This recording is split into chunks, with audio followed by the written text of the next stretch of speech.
on Kashmir, actually we have done, I think, a good job solving most of it. I think removing Article 370 was step number one. Holding elections, which were done with a very high turnout, was step number 3. I think the part we are waiting for is the return of the stolen part of Kashmir, which is on the under illegal Pakistani occupation. When that's done, I assure you, Kashmir solved. Take a gentleman here on the aisle. Yep. My name is Nisar. I am an author and a journalist. Let me make you a little nervous, Your Excellency. Thank you very much for your dissertation. Yeah. Kashmiris are up in arms because India is occupying Kashmir illegally. That's the reason why they are protesting. Now, given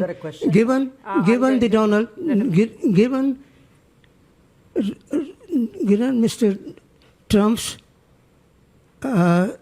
zeal for striking peace and peace deal, can Narendra Modi use his friendship with Donald Trump to solve out the problem of Kashmir?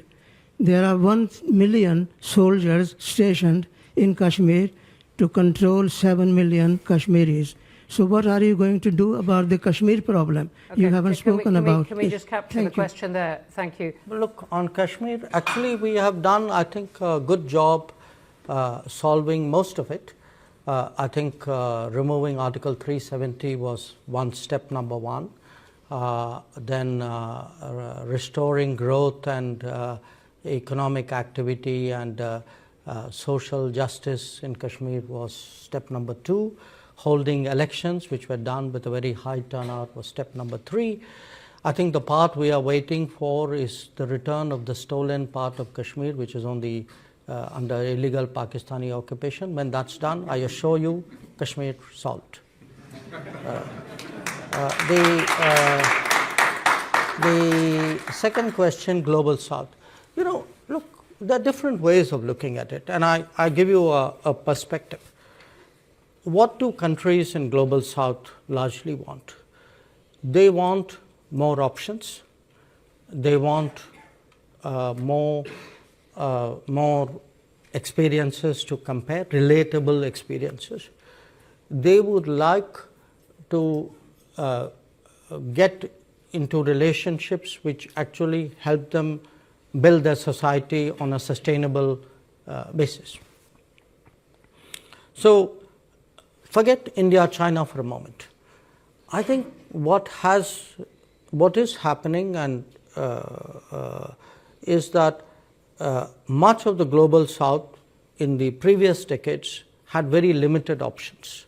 You know, they either had Western options, they had multilateral development banks, which were in a way associated with it. Within the Western options, they had maybe some subsets out there. Then at some point, they had Soviet/Russian options. Then you had a set of China options. Now today, if there are Indian options, I would argue that actually it's better for the Global South. It's not worse, because they now have many more possibilities to choose from. They will be in a position to evaluate which of these options and which of these relationships somewhere fit into their growth aspirations. And I can certainly say, you know, where India is concerned, we have today projects in almost 80 countries of the Global South. We have delivered actually about 600 significant projects in the last many years. And I do think that by doing so, I mean, obviously the partner country is benefited, but it also strengthens the hands of the partner country in dealing with other relationships. So I would not put this negatively at all. In fact, just like I say for India's positioning, a multipolar world is helpful, I think for Global South as well, I think a multipolar world is helpful, and it actually increases their negotiating ability.